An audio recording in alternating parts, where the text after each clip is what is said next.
इसमें 3G का 5वां सवाल है ना, तो इसमें 5वां सवाल में तुम लोगों को देखो सेम टू सेम चौथा ही जैसा सवाल लिया है, सेम टू सेम चौथा जैसा। दो इसमें दूसरा, चौथा और 5वां सवाल एक ही जैसा, ये समझ लो। इसमें से 6वां भी, इसमें तुम लोगों को बोर्ड में एक ही जरूर पूछेगा, देख लेना ना।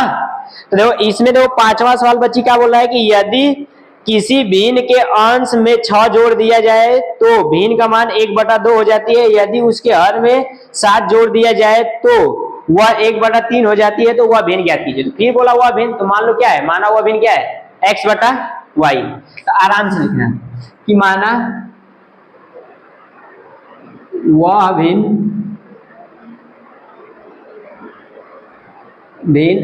x/y है, ठीक है।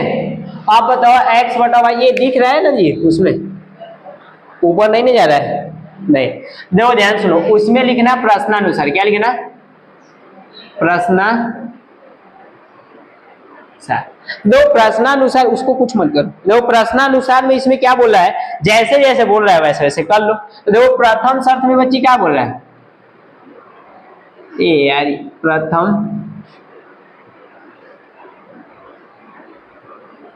शर्त में, दो प्रथम शर्त में ये तुम लोगों को भाई बोल रहा है, कह रहा है कि यदि हम लोग अंश में, बस ओनली बोला है कि अंश में 6 जोड़ दिया जाता है तो उस भिन्न का मान क्या हो जाता है, 1/2। तो बताओ इसका अंश कौन है, y है या x है, x है। तो x में कितना बोला है, 6 जोड़ने के लिए, तो उस भिन्न का मान कितना हो जा रहा है, 1/2 के बराबर हो जा रहा है। तो बताओ इसका गुणा इधर, इसका गुणा इधर, तो 2x + 6 इक्वल इसका इधर गुणा, सॉरी 2 छक्का 12 हो जाएगा ना, 2 छक्का, दो इसमें गुणा करोगे तो 2 छक्का 12 इक्वल इधर हो जाएगा y। y का मान ही ऐसे रहने दो, y का मान ही रहने दो। तो 2x + 12 ये समीकरण नंबर मान लो फर्स्ट। अब इसलिए कि प्रतिस्थापन ही विधि कर लिया जाए ना, बात हो रही है ना, क्योंकि प्रतिस्थापन विधि, विलोपन विधि तुम लोगों को बता ही दिए थे, वज्रखंड विधि, कोई सा भी विधि करते हैं। अब दूसरा वाला क्या बोल रहा है, द्वितीय शर्त ना। तो द्वितीय शर्त में क्या हो जाएगा तुम्हारा, द्वितीय शर्त में ये बोल रहा है, कह रहा है कि यदि हर में 7 जोड़ दिया, इस बार देखो उस बार वाले में अंश में 6 जोड़ा था, इस वाले में हर में, बताओ x/y हो जाएगा। कह रहा है हर में 7 जोड़ दिया जाता है तो उस भिन्न का मान 1/3 हो जाती है। कितना हो जाती है, 1/3। तो बताओ इसका इसमें बच्ची गुणा करोगे तो क्या हो जाएगा, 3x, इसका इसमें गुणा करोगे तो y + 7 हो जाएगा। बताओ इसको क्या कर लेना, देखो यहां से ये इसको मान लो समीकरण, मान लो इसको ऐसे कर लो, तो ये हो जाएगा 3x, ये प्लस में इधर आएगा तो बराबर 7, समीकरण नंबर दूसरा। बताओ y का मान समीकरण दूसरा में रख लो, y का मान समीकरण दूसरा में।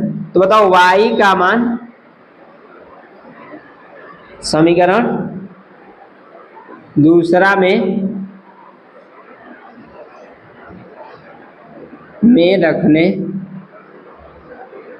पर, दूसरा में रखोगे तो बच्ची है क्या, y का मान देखो, y का मान 2x + 12 है, मतलब 12। तो बताओ ये हो जाएगा 3x, जो माइनस, जब 2 या 2 से अधिक संख्याओं माइनस के पास रखोगे तो उसको कोष्टक लगा के लिखते हैं, क्या लिखते हैं, कोष्टक। तो बताओ 2 से रूप है, इसको कोष्टक लिखोगे तो ये हो जाएगा 2x + 12। इन जा तुम लोग ज्यादा गलती कर दोगे, इस बात को ध्यान देना ना।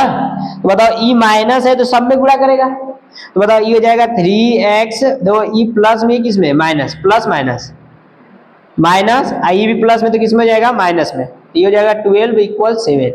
बताओ ये बच्ची इसको घटाओगे तो क्या हो जाएगा, 1x, ये माइनस में इधर जाएगा तो 7 और प्लस 12 हो जाएगा। बताओ x इक्वल कितना हो जी बच्ची, 19। अब देखो x का मान समीकरण, x का मान समीकरण पहला में रख लेना, मान समीकरण फर्स्ट में रखने पर, तो समीकरण फर्स्ट में बच्ची रखोगे तो देखो क्या है, y बराबर इसका क्या है, 2 × 19 है, ये लिख लेना 19 और प्लस में 12। अब बताओ y बराबर बहुत बड़ी क्वांटिटी आ रहा है जी, 19 दूनी 38 और प्लस 12 जोड़ोगे तो 40 हो जाए, 50, कितना आ जाएगा, 50। अब इसको चेक करना है, चेक करके देख लो। तो क्या बोला था, देखो x का मान 19 दिया है, इसका मान तो 19 6 25 और y का मान 50 दिया है। 25 एक कम 25, 25 दूनी 1/2। बात समझो कि नहीं? ऐसे अपना चेक कर लेना हमेशा। तो दो क्या लिखना आता हुआ भी